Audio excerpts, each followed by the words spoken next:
Bismillahirrahmanirrahim. Sahabat Mubashirin yang dirahmati Allah Subhanahu wa taala. Assalamualaikum warahmatullahi wabarakatuh. Alhamdulillahirabbil alamin.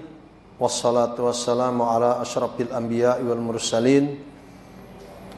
Nabiyyina Muhammadin wa ala alihi wa sahabati ajma'in. Amma ba'd. Fa ya ayyuhal ikhwah,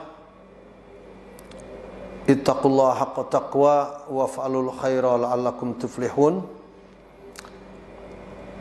Summa na'udzu billah min ilmin la yanfa' wa min qalbin la yakhsha' wa min nafsin la tusba' wa min da'watin la tustajabulah wa nas'alullaha ilman nafi'a wa rizqan wasi'a wa amalan mutaqabbala. Ikhwan fillah yang dirahmati Allah Subhanahu wa taala, untuk mengingatkan pada kita di setiap kita bermunajat pada Allah dan berdoa terhadap kemungkinan di masa depan kehidupan itu ada beberapa hal yang kita rasa khawatir, rasa di dalamnya ada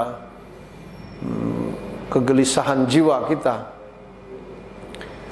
Maka seseorang terkadang dari doanya itu melulu. Apa arti melulu itu? Doanya ke situ terus gitu. Karena memang fokus pada tingkat kekhawatiran yang cukup tinggi pada dirinya, terutama sekali pada gambaran kehidupan generasi yang akan meneruskan estafeta kehidupan. Bisa jadi perasaan yang menghantui dari kekhawatiran dan ketakutan itu bisa jadi karena perilaku yang ada pada keluarga itu, baik dari katakanlah anggota keluarga berupa kepala keluarga, ayah ataupun ibu, dan anak-anak keturunan itu adalah mereka-mereka yang memang senantiasa melakukan hal-hal yang positif, hal-hal yang banyak bermanfaat. Dan bisa kita bayangkan, andai kata keluarga muslim itu selalu melakukan hal-hal yang baik dalam kehidupannya, tentu pada masyarakat itu akan ada nilai gitu. Ada semacam kalau boleh kita katakan track record gitu ya. Track record, jejak kehidupan yang memang semestinya berlaku dalam kehidupan manusia.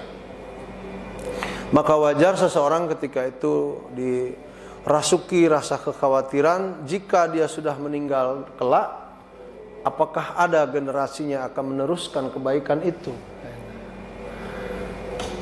Maka Ustadz melihat kondisi seperti ini, insya Allah akan kita kupas doa yang tadi Ustadz bilang melulu ya. Bahasa apa sih melulu itu? Melulu tuh ke situ melulu ya.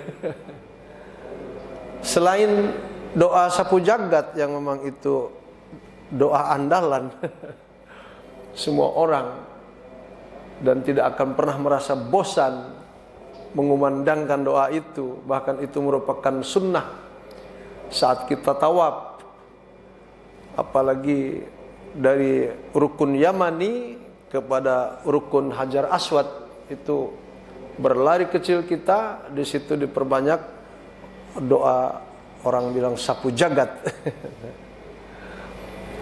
Doa ini sering kita kumandangkan pada Allah sebagai munajat kita, yaitu ayat yang akan kita bahas. A'udzubillahi minasyaitonirrajim. Bismillahirrahmanirrahim. Walladzina yaquluna rabbana hab lana min azwajina wa dzurriyyatina qurrata a'yun waj'alna lil muttaqina imama. Nah, ini kita akan bahas ini.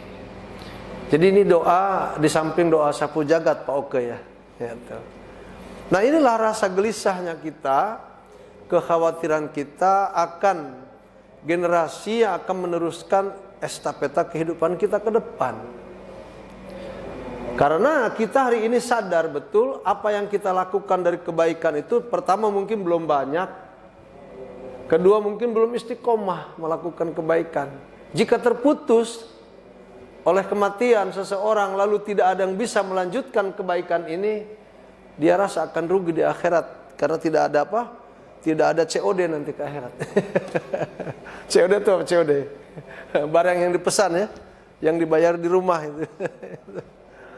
Nah, kita bentuk COD sekarang itu nanti ke akhirat juga ada pahala-pahala yang subhanallah sifatnya terkirim dari anak ya, dari cucu, dari cicit kepada kakeknya, kepada buyutnya. Allahu Akbar.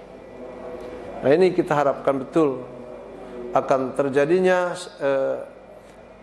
sinergi dan kesinambungan daripada amal-amal soleh berupa doa itu. Sebelumnya Ustadz melihat kalau boleh katakan frekuensi dunia pendidikan itu, kalau frekuensi itu kan mungkin menggambarkan kepada jangkauan ya, jangkauan suara radio barangkali frekuensi berapa itu. Nah, kita kiaskan pada dunia pendidikan. Di Indonesia ini tidak kurang daripada 28.000 pesantren ya. Kalau yang punya Ustadz di Majalengka ini baru dapat izinnya Pak Yatno. Tadi pagi saya baru dapat resmi mendapatkan dari Kemenhumkam untuk di Majalengka. Artinya kiprahnya belum terbukti ya, insya Allah. Doakan anak Akai ini bisa tarik ke pesantren ini bahkan nantinya gitu. Nah itu. Jadi kalau kita lihat keberadaan pesantren di Indonesia ini tidak kurang daripada 28.000 pesantren. Santri yang dapat terserap oleh pesantren sebanyak itu di Indonesia itu tidak kurang dari 50 juta santri. Antum bisa bayangkan 50 juta santri. Coba pukul rata aja satu pesantren 2.000. Ini dipukul ratanya. Ini potensi yang sangat luar biasa. Jumlah segini besar itu dapat mengguncangkan alam. Itu loh. Tetapi jika sejumlah ini justru melakukan hal-hal yang tidak disukai Allah, juga mengguncangkan alam. Pertama mungkin guncangan alam dalam bentuk amal soleh. Kedua barangkali karena jumlahnya juga cukup banyak ini, mengguncangkan alam ini dengan berbagai malapetaka. Setiap tahun di Indonesia ini tidak kurang daripada 10 juta santri keluaran daripada tidak kurang dari 28.000 pesantren itu. Coba bayangkan 10 juta, akhi. Tidak kurang 10 juta, bahkan mungkin bisa lebih. Tingkat kesadaran orang tua dari sejumlah murid ataupun santri yang setiap tahun melakukan haflatut takharruj. Jadi ada strata S1, S2, S3 itu pasti ada haflatut takharruj, hari pelepasan kelulusan. Ini kalau kita tidak berpikir pada bagaimana kita harus mengelola kelulusan ini, jangan sampai apa yang ditanam di pesantren itu lambat laun pudar, itu seperti kain yang sudah dicelup dengan wantek. Dan kadang-kadang wanteknya ini pun ada yang tidak berkualitas. Demikian pula dunia pendidikan pesantren, ada yang tingkat kualitasnya itu istimewa, sampai kepada tingkat kualitasnya itu terlalu rendah. Yang terlalu rendah ini tingkat pesantren yang suka ngajar-ngajarkan ke santri-santrinya itu hal-hal yang berbau khurafat, hikmah, kemudian berbau bid'ah. Itu banyak. Dari 28.000 pesantren itu kita tidak pungkiri ada hal-hal yang seperti itu yang juga kita harus hati-hati. Jadi kalau kita tidak berpikir pada bagaimana mengelola 10 juta kelulusan pesantren, belum lagi ditambah kelulusan karena strata pesantren itu kan SMA sama dengan SMA atau STM atau SMK gitu. Manakala kita tidak ikut campur bagaimana mengelola mereka, gitu kan. Dan ingat bahwa mereka juga dididik di pesantren itu seperti yang saya katakan tadi, tidak seluruhnya mendapatkan ayoman. Itu loh. Ilmu yang diinginkan oleh wali santrinya. Karena terlalu banyak santri yang dikelola. Jadi soal kualitas juga memang harus hati-hati. Apalagi kalau ketika mereka sudah keluar itu tidak ada upaya dari masyarakat, wali santri ataupun wali murid ke arah bagaimana memelihara kualitas ilmu yang didapat di pesantren itu.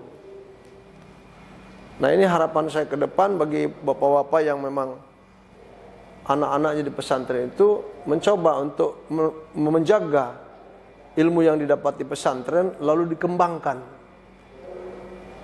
Terus terang ketika kita di pesantren pun 6 tahun di pesantren itu hanya mendapatkan ilmu dasar. Belum bisa dikembangkan ilmu itu. Ilmu-ilmu dasar saja, terutama dasar ilmu-ilmu muamalah, ilmu fikih. Adapun pendalaman ilmu tafsir, ilmu Al-Qur'an, ilmu hadis, mustalahul hadis, bahkan usul fiqhnya itu pendalamannya itu tidak bisa mengandalkan siklus pendidikan di pesantren yang betapapun selama 6 tahun. Nggak bisa. Nah, yang dasar-dasar ini pun sebetulnya subhanallah kita orang tua cukup bangga dengan yang tadinya anak tidak bisa berbahasa Arab lalu tiba-tiba dia bisa berceramah dengan bahasa Arab. Demikian Inggris, apalagi bahasa Indonesia kan ya. Nah, itu. Jadi kita cukup bangga. Namun kebanggaan itu jangan cukup sampai di situ. Kembangkan generasi kita, ya kan, ke arah yang lebih tinggi. Derajat ilmu sampai kepada tahapan akhlaknya. Jadi ilmu harus berkembang sampai pada tahapan akhlaknya. Gitu. Jangan sampai hanya ilmunya saja berkembang tapi akhlaknya down. Dia tidak akan berimbang. Gitu. Bagaimana caranya memelihara anak-anak santri kita yang keluar dari pesantren 6 tahun itu, yang alhamdulillah memiliki kebiasaan yang bagus, ya. Apa yang dimaksudkan kebiasaan bagus itu? Kebiasaan bagus cara mereka hidup. Berinteraksi dengan waktu yang sejumlah berapa jam? 24 jam. Andai kata itu terjadi pasca mereka dari pesantren, maka di setiap rumah kaum muslimin itu dari kalangan mereka saja ada yang bangun malam jam 3. Karena di pesantren itu sudah pasti jam 3 itu sudah dibangunkan mereka.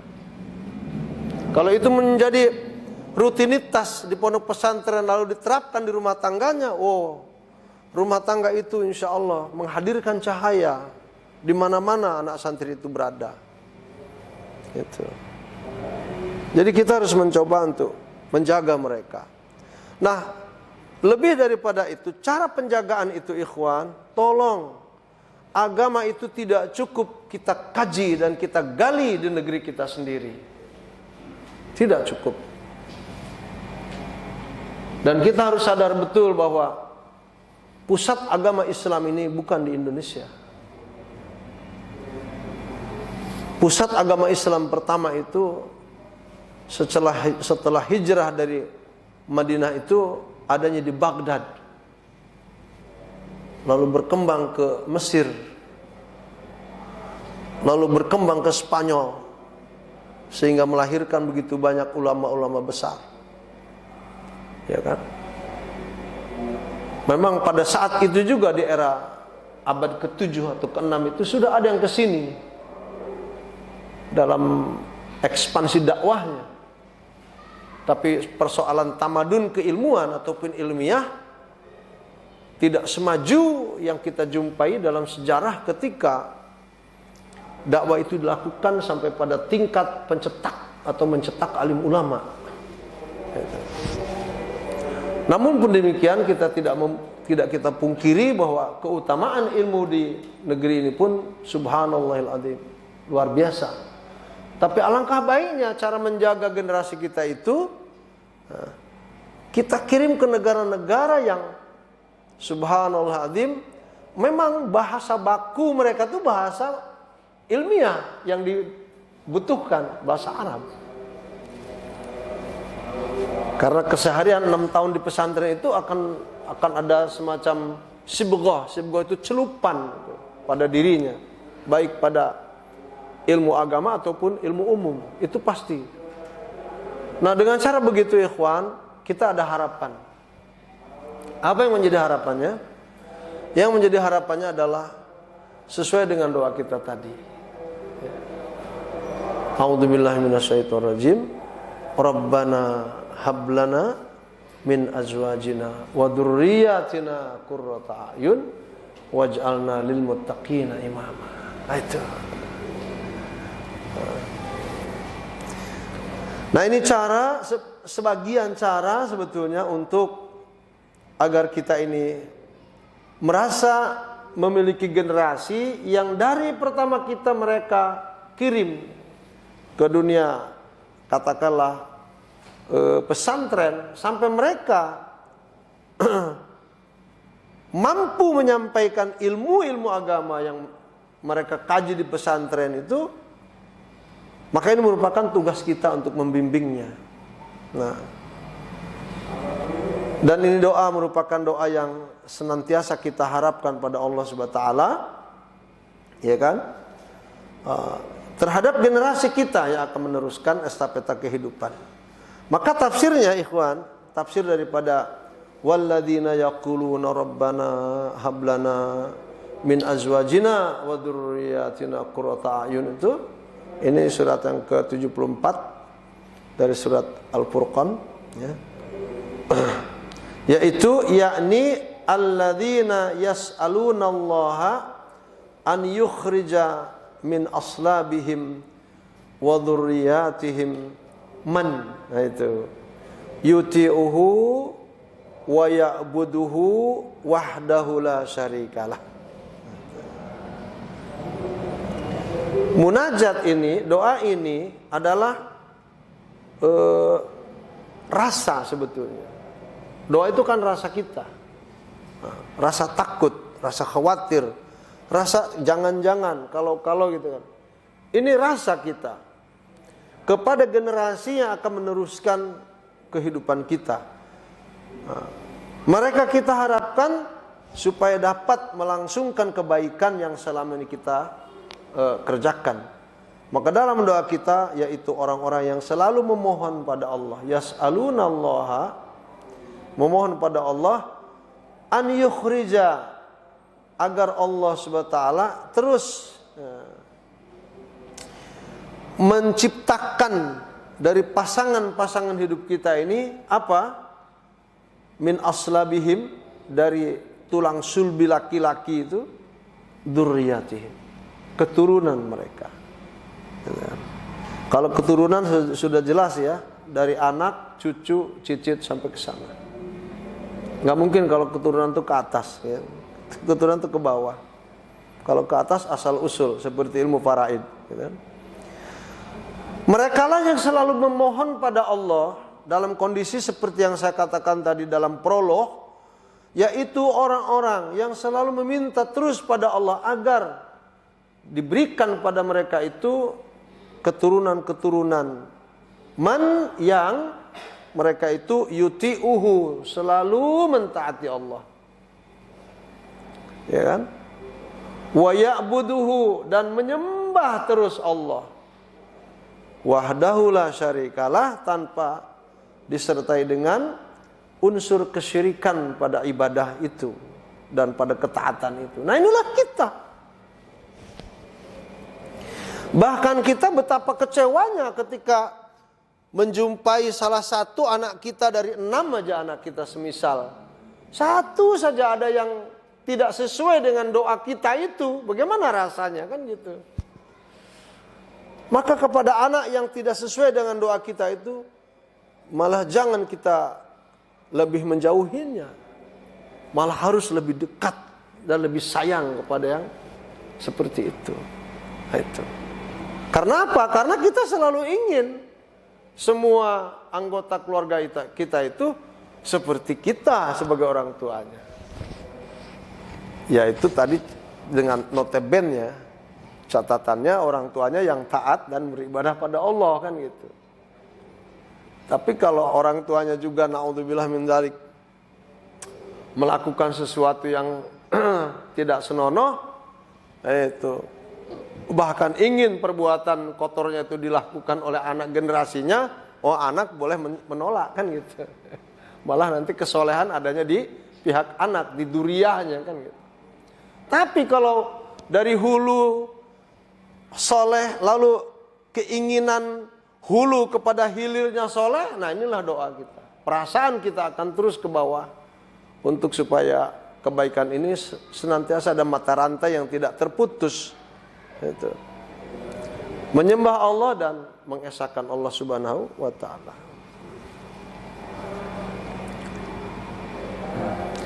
Qala Ibn Abbas, doa itu, ungkapan perasaan itu, kata Ibnu Abbas, yu'nuna man ya'malu bit-ta'ah fatukirru bihi a'yunuhum fid dunya wal akhirah.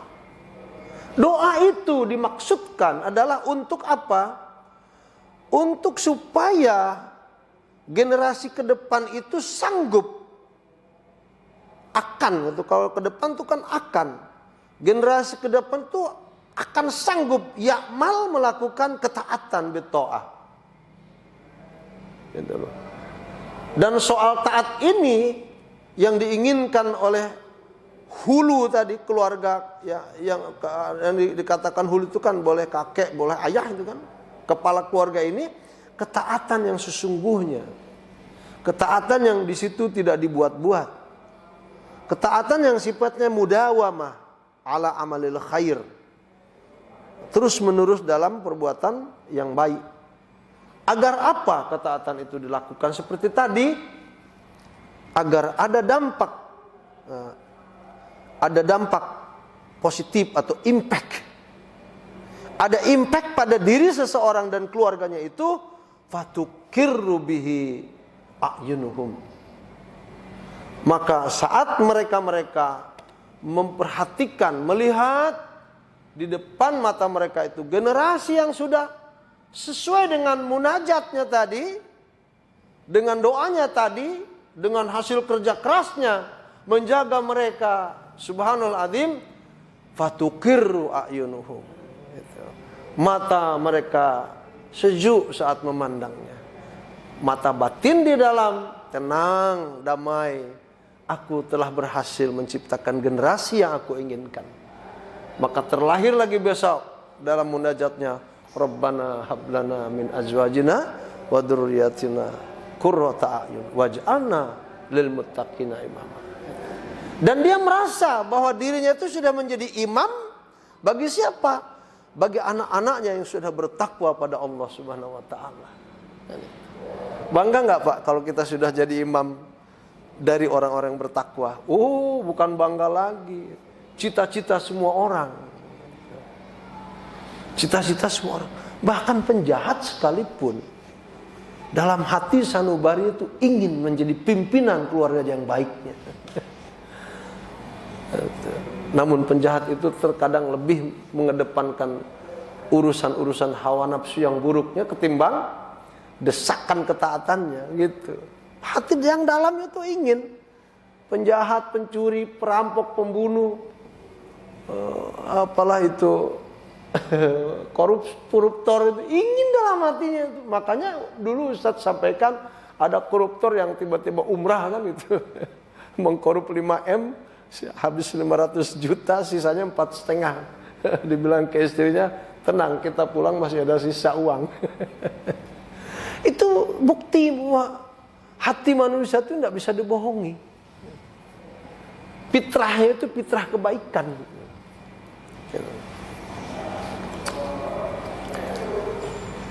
Fatukirru bihi a'yunuhum. Bahkan keinginan istiqrarnya itu, keinginan dirinya tentang istiqrar. Istiqrar itu sesuatu yang menggembirakan, menyenangkan itu mereka berkeinginan terjadi di mana? Fid dunya wal akhirah.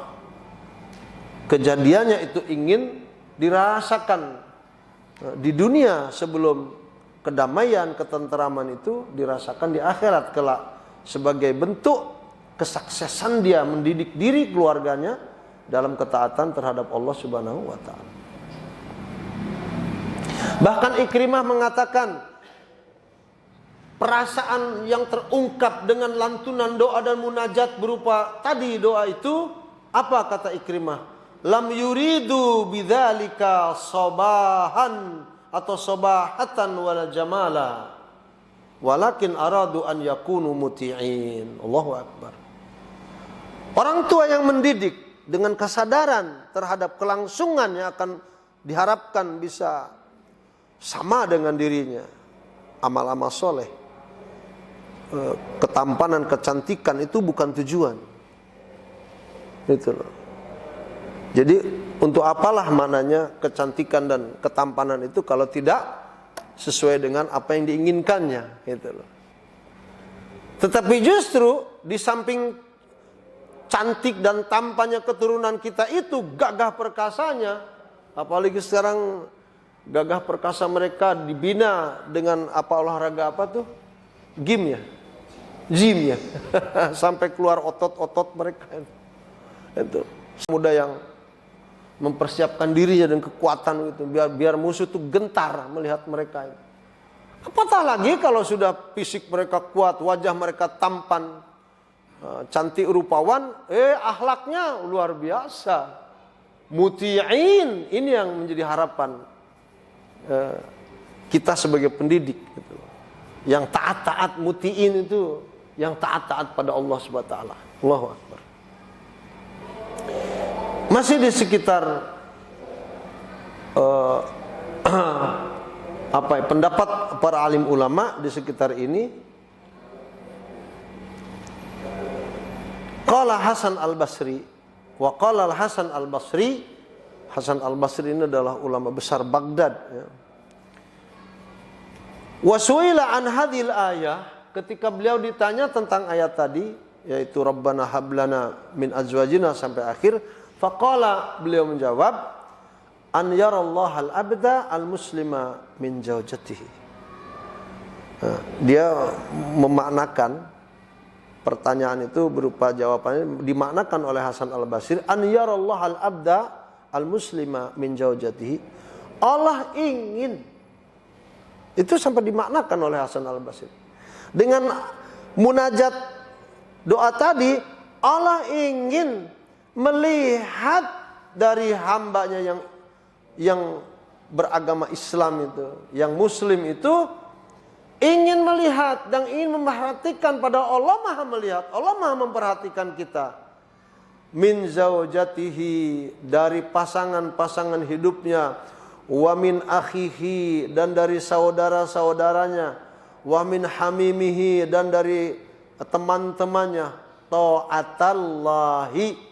Tuh lihat, semuanya itu Allah menginginkan hanya ketaatan pada dirinya. Jadi soal ketaatan ini bisa mengalahkan berbagai bentuk amal-amal yang lain kan gitu. Kalau kemarin dan ketaatan ini senada dengan apa yang dinamakan akhlakul karimah. Ketaatan itu adalah penjabaran daripada akhlakul karimah. Seseorang tidak akan dikatakan dia berakhlak mulia tanpa ada ketaatan pada dirinya, kan gitu. Tapi kalau dirinya sudah taat pada Allah, sudah barang tentu ada di dalamnya itu akhlakul karimah.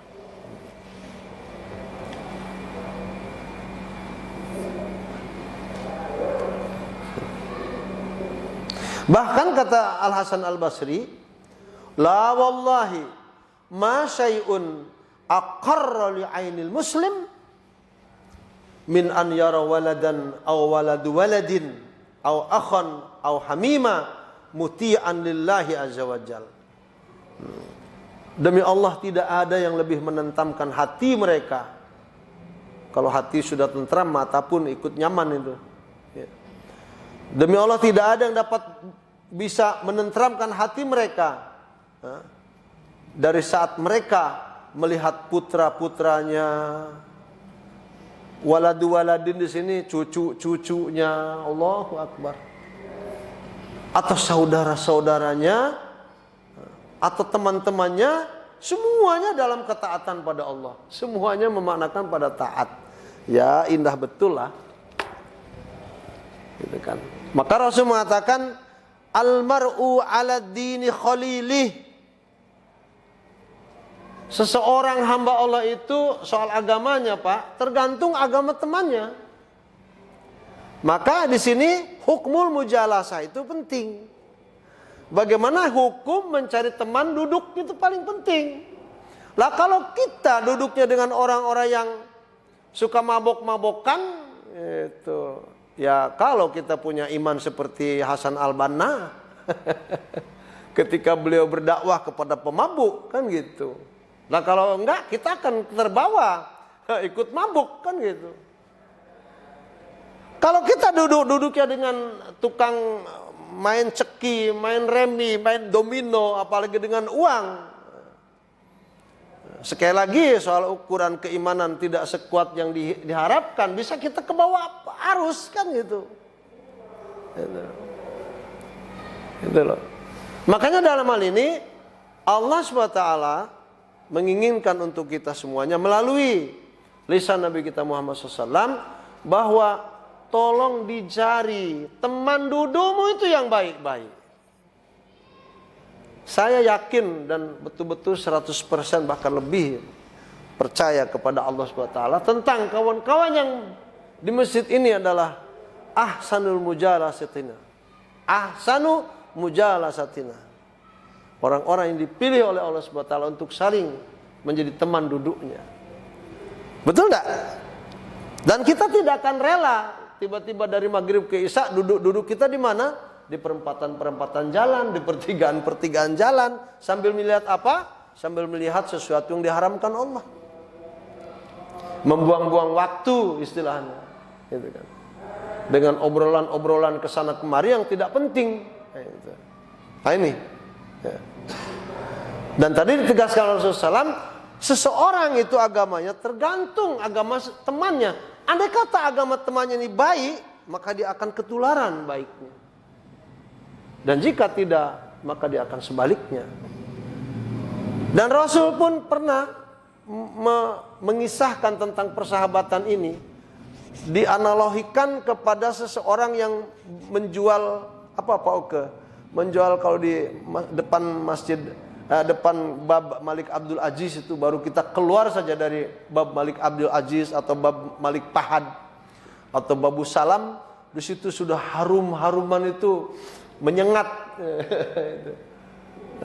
Jadilah engkau seperti apa namanya, teman yang menjual parfum gitu. Meskipun kamu tidak beli, bagaimana Pak Oke? Akan kecipratan wanginya. Begitu nggak kain? Iya kan? Setidaknya walaupun kita tidak beli itu, karena kita sudah teman yang menjual parfum, apalagi utur yang jenisnya itu hajar aswad, ya kan? Ada yang malaikat subuh katanya. Seperti apa malaikat subuh? Ada yang kasturi, ya kan? Allahu Akbar. Sekarang Ustaz sudah habis semua itu. Itu luar biasa. Bahkan wanginya itu, aduh, saya pernah memakai yang namanya Hajar Aswad yang asli. 4 hari itu belum hilang. Masih begitu, masih ada rasa, apa namanya, wanginya itu. Nah, ini kita tinggal memilih, ikhwan. Jadi kondisi rasa kita dengan doa tadi, mari kita aplikasikan dengan bagaimana? Dengan kita menjaga generasi kita. Soal pendidikan itu, dalam dunia pendidikan, soal KBM, apa KBM itu? KBM itu apa? Belajar dan mengajar, ya. Itu soal mudah sebetulnya. Karena bisa jadi praktek KBM itu sendiri adalah soal transfer ilmu. Gitu. Maka seseorang yang belum menguasai ilmunya pun, asal ada bukunya, lalu dia baca, ditransfer dengan mudah. Gitu kan. Tapi yang paling susah adalah menjaganya. Yang paling susah adalah menjaganya. Dan Rasul pernah juga mengatakan pada masalah ini, ketika perumpamaan hal-hal yang berbau belum tentu haram sebetulnya, dan belum tentu halal, pada masalah yang subuhat. Apa kata Rasulullah SAW tentang beliau saat menerangkan secara jelas perkara subuhat? Qarra'i yar'a haulal hima yusiku ayyaqafih.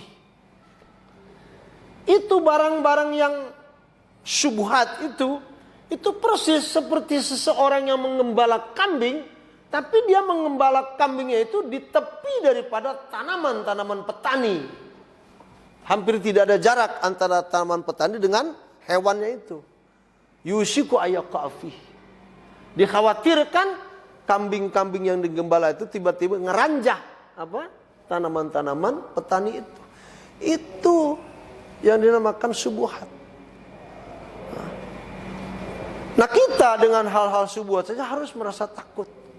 Apalagi kalau yang sudah mengandung kejelasan dari agama kita. Dan agama kita ini seperti Rasul katakan, innal halala bayyinun wa innal harama bayyinun wa bainahuma umurun mustabihat wa man waqa'a fis syubuhat faqad waqa'a fil haram. Na'udzubillah min dzalik. Agama Islam ini jelas. Yang haram jelas, yang halal jelas. Ada benda di antara halal dan haram itu namanya syubhat. Barang siapa yang sudah terjerumus pada sesuatu yang syubhat, remang-remang gitu kan, maka dipastikan dia sudah melakukan hal yang haram atau terjerumus pada sesuatu yang haram. Na'udzubillah min dzalik. Ikhwan fillah yang dirahmati Allah Subhanahu wa taala, kita rangkum pertemuan sore hari ini.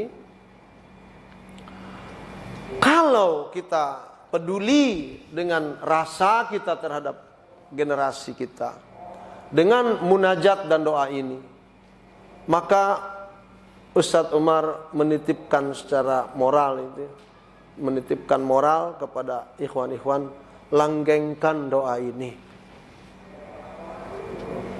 langgengkan doa ini, dawamkan, istiqomahkan doa ini. Seperti hanya kita mengistiqomahkan doa sapu jagat tadi. Sudah mafhum ya doanya ya?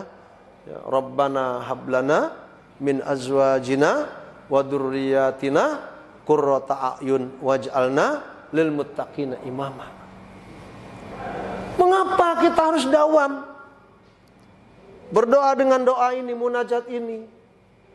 Karena mereka-mereka yang susah payah berjuang dengan doa ini untuk generasi dan dirinya serta keluarga bahkan masyarakatnya secara masif itu loh. Secara masif dan include di dalamnya itu orang-orang yang menyaksikan kebaikan dari doa itu. Apa kata Allah dalam ayat berikutnya? Faulaika yujzaunal ghurfata bima sabaru wa yulaqauna fiha tahiyatan wa salama. Itu. Rabbana hab lana min azwajina wa dzurriyyatina qurrata a'yun waj'alna lil muttaqina imama. Ulaika yujzauna, bukan faula ya. Ulaika yujzaunal ghurfata bima sabaru. Kalau ia dawam ini, doa ini, dan rasa itu sudah diungkapkan kepada Allah, zat yang maha membolak-balikan hati manusia, penuh ketakwaan, ketawakalan dengan doa ini, mereka akan mendapatkan janji Allah. Ulaika yujzaunal ghurfah. Mereka yang dapat mengendalikan ahli keluarganya untuk taat pada Allah. Allahu Akbar. Keluarga itu siapa, Pak? Yang paling pertama kita tanggung jawab siapa? Istri. Lalu anak-anak dan keturunan. Maka ketika seseorang punya anak perempuan, lalu dinikahi oleh seorang laki-laki, putus tanggung jawab seorang ayah kepada anak perempuannya itu. Perwalian amal-amalnya itu dikendalikan oleh siapa? Oleh suaminya. Tapi soal nasihat jangan putus. Jadi begitu ya kawan. Mereka itu dalam siklus yang sama akan mendapatkan apa? Reward dari Allah Subhanahu wa taala, yujzaunal ghurfata bima sabaru. Akan diberikan ghurfah di sini, makna hakikinya itu kan kamar. Tapi makna tafsirnya di situ adalah ghurfah itu derajat ketinggian seseorang di sisi Allah Subhanahu wa taala. Bahkan dimaknakan ghurfah di sini adalah tempat yang tinggi, makanun ali di situ. Wadarajatul aliyah, tempat yang tinggi dan derajat yang sangat luar biasa tinggi. Itu. Mengapa kita Ibu Kasil memaknakan kepada masalah itu? Sebab istiqomah itu, betapapun pada amal-amal yang dianggap sepele dan sederhana, itu akan menjadikan diri seseorang dicintai oleh Allah Subhanahu wa taala. Maka kalau Allah sudah cinta kepada hamba-hambanya, persoalan memberikan hadiah pada hambanya berupa apapun dari Allah, bagi Allah tidak sulit. Ulaika yujzaunal ghurfata bima sabaru. Sabar mereka mendidik dari anak sampai keturunan, cucu cicitnya. Bahkan kalau dia meninggal pun ditinggalkannya wasiat. Aku kalau belum sempat mendidik cucuku, tolong teruskan wahai anakku. Engkau adalah ayahnya. Itu akan terus dengan kesabaran menitipkan pesan moral pada generasi seterusnya. Jadi kita maknanya kepada anak itu harus seperti itu, Ustaz Ucap. Tidak cukup hanya kita mendidik dan kita usahakan jangan jadi guru, tapi jadilah pendidik. Pendidikan kita itu harus seperti itu. Maka mereka yang akan mendapatkan derajat yang tinggi, tempat yang subhanallah diistimewakan oleh Allah Subhanahu wa taala kelak di dalam surga atas dasar kerja keras dan kesabaran mereka mendidik anak dan keturunan. Terutama sekali jabaran daripada doa yang tadi Ustaz sampaikan. Ikhwan billah, semoga Allah Subhanahu wa taala memberikan kepada kita anugerah kekuatan untuk dapat mengendalikan keluarga kita pada unsur-unsur pendidikan yang menghadirkan pada kita usaha-usaha maksimal berupa amal saleh yang berkesinambungan sesuai dengan doa kita untuk anak keturunan kita, agar kita ini menjadi hamba Allah, notabene sebagai pimpinan dalam sebuah tatanan terkecil masyarakat, itu keluarga, menjadi hamba-hamba Allah yang bertakwa kepada Allah Subhanahu wa taala. Wallahu a'lam bishawab. Itu saja barangkali yang saya sampaikan. Kurang lebihnya mohon maaf. Dan mari kita tutup, nggak usah ada pertanyaannya, karena ini hari tanggalnya tanggal genap ini. Membuat saya tuh sengsara Pak, kalau pulangnya kalau sudah tanggal genap ini. Mobilnya jarang sampai jam 9. Itu saja, semoga bermanfaat. Alafu minkum, mari kita tutup dengan baca doa kafaratul majlis. Subhanakallahumma wa bihamdika asyhadu an la ilaha illa anta astaghfiruka wa atubu ilaik. Wa sallallahu ala nabiyyina Muhammadin wa ala alihi wa sahabati ajma'in.